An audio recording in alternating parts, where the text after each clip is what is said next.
Hi, thank you so much for your purchase. So, I really hope you would enjoy using this tracker as much as I enjoyed creating it. Okay, so we start from the start here. Before that, let me just say that this tracker was made with simplicity in mind, just so that you can, at any time you are or anywhere you are, you can always pick up your phone. So far you have the Google Sheet app on your phone, you can always pick up your phone and enter either an impulse buying expense or anything, or an income came in that you weren't even expecting. You can quickly enter it before it actually skips your mind. So simplicity is key, and that is what I want for everyone using this tracker. So we start from the start here page. This is just a sheet that has all the instructions and how to use, and some kind of customizations for you. So please kindly read everything and make sure you follow the instructions, please. So we move on to the monthly sheet. First we have December, which is this month. Then the first table here we can see is the overview table.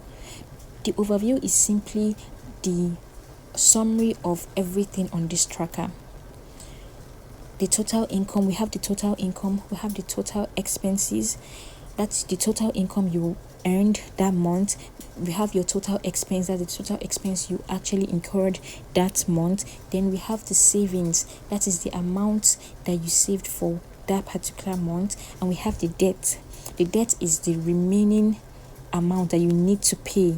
Then we have the disposable income. The disposable income is simply the income minus your expenses, like for example, at the end of the month you just want to know how much came in and subtracted by how much actually left.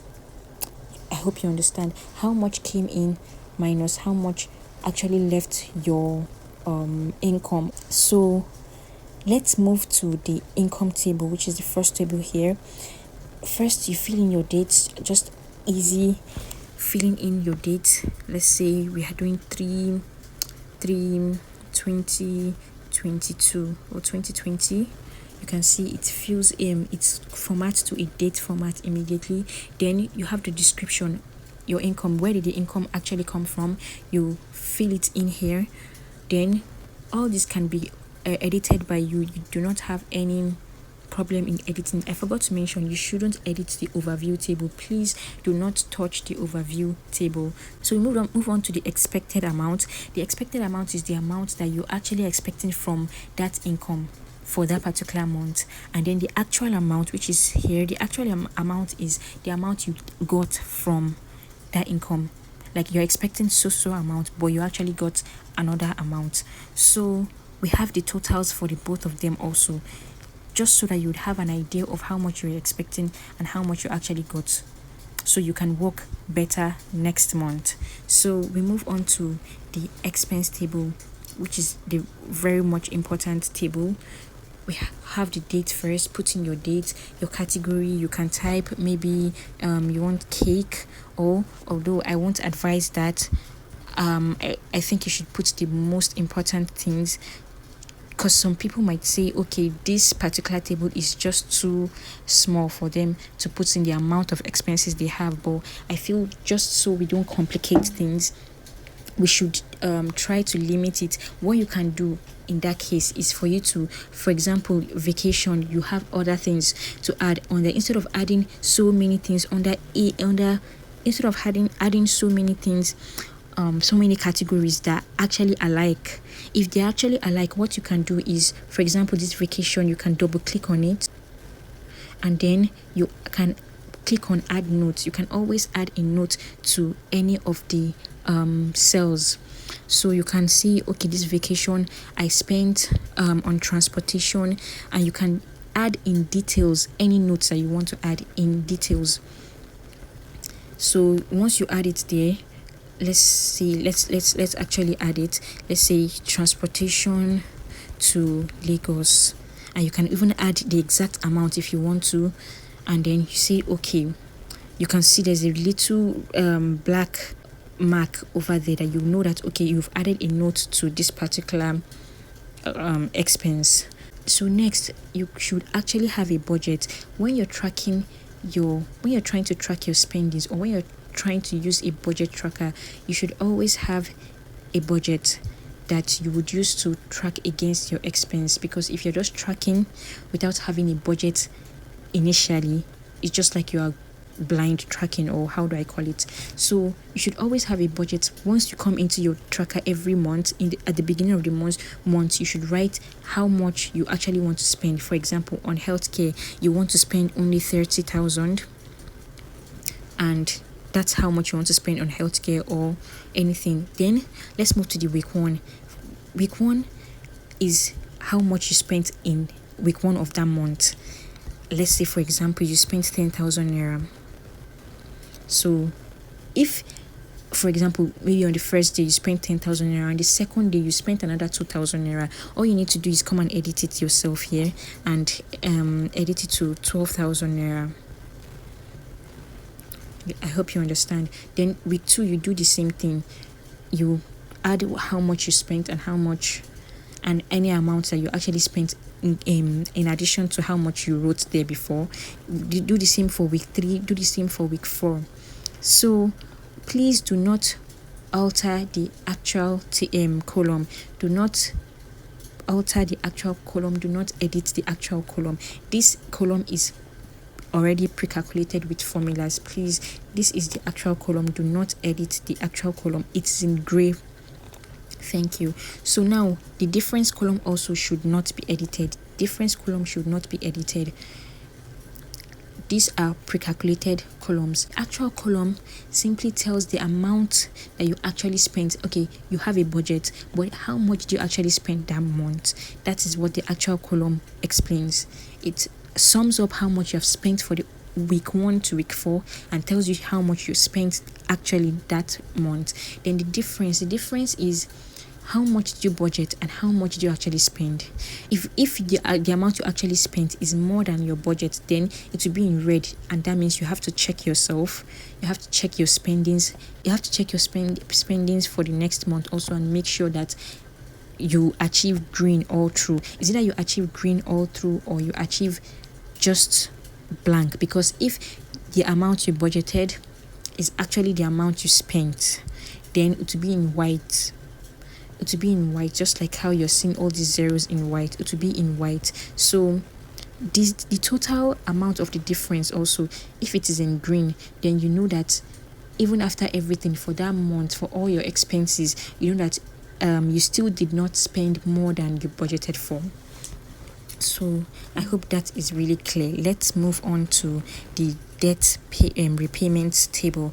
Debt repayment table simply just tracks our debt payment. I separated it from the expense table, the debt and the savings table. I separated them from the expense table. I believe they should be tables standing on their own. So because if you repay your debt and you repay your debt a lot, then it's going to make your expenses higher. And if you also save a lot, it's going to make your expenses higher. So they should be separate from the expense table. So for example, you're owing Stitch by Hiba, and you should really give yourself a due date. It's just advisable just to keep yourself on your toes. Give yourself a due date and write it there, type it there, and then type the amount that you're owing Stitch by Hiba. Let's say you're owing her 10,000, right? Then type the monthly target. For this month of December, I want to pay Stitch by Hiba 6,000 naira. Type it there. So the balance would automatically calculate on its own. So you do not need to click on the balance column. Then if you're owing another person, you can always come here and write the description, write just as I just explained. So the importance of this balance column is, for example, you're already, you can't pay any amount that month anymore, so you take the balance. How much is it? 4,000 naira. You go to the next month of January, you go to the same debt repayment table, and then you actually write Stitch by Hiba again, but this time you're going to be owing her 4,000 naira instead of 10,000 naira. You're going to be owing her 4,000 naira, and then monthly target, if it is 4,000 naira, you just write that okay, you want to just pay your 4,000 naira this month. So you type it in there, and you know that your balance, you're not owing her anything anymore. So you can actually even delete it from your debt repayment table, or you can leave it there if you want. So I think that should be well explained. Then the totals are there also, the totals of the money owed, how much, like when you've populated all the description of everyone, you've populated the amount that you owed everyone, then the amounts you owed total would also be shown in the total row. Then for the monthly target, the amount the amount you're targeting to pay for debt payment would also be there, the total amount, and then the balance also would also be written there. That is the amount that you haven't paid, that you are still owing. Then we move on to the savings table. The savings table, let's say you should have a savings goal, right? I'm saving for, I want to buy a car, or I want to go on a vacation. You should write it there just to keep yourself on track. Then how much do you want to save against this vacation? You're saving 60,000 naira. Then you should contribute 6,000 naira. Let's say monthly contribution 6,000 naira, and the balance is 54,000. So this 54,000, when you get to the next January, you would just go to your savings and add 54,000 as your monthly target for that month. I hope you understand. So that's all for the savings table, and then you have the totals also that totals everything. I made this tracker so easy so that even if you're not a numbers person, you can understand. And if there's anything at all that you do not understand, please do not hesitate to contact me. So let's move on to the graphs, the charts. So this chart simply shows, okay, maybe you're in a hurry and you really want to know how you're faring, how your tracker is faring. You can just see a quick overview of this. So this just shows your total income in percentages, your disposable income, your debts, your savings, and your expenses. If the total income is high, it's a good thing, there's money coming in. If the disposable income is also high, it's also a good thing because there's money coming in. And if the debt is low, the debt has to be low. If the debt is high, you should know that you have a lot of debt to pay. Then if the savings is also high, which is a good thing because you're saving a lot. And if the expenses is high, which is very, very bad, that's why it's in red, so it's a bad thing. So you have to monitor that also. Then we move on to let's say you just want to know how much, like what exactly is taking all your money in a month. You want to just know, and you want to know quickly. You do not want to look at the numbers, you just want to know what exactly is taking your money in a month. This chart here is the fastest thing. Like for example, for this month, with this example here, it is the rent that is taking the most money. That is why it is the highest. So we have the internet, the bills, the rent, then the healthcare is the next thing. So you can easily identify what exactly is draining your funds. So then I forgot to mention this. So when you get to, like for example, I already made a drop down for you. You can pick any month of your choice and any year of your choice. Like this is December, right? So when you get to the next month, let's say January, okay, this is January 2025. Let's say you're in February, so you come to the, and then you do a drop down February, and then you change the year to 2025 also.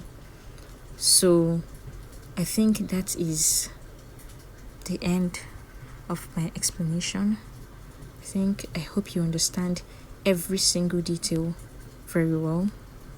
So please do reach out to me if you have any questions or any contributions, anything you noticed that you do not understand. Please reach out to me. Thank you very much for watching.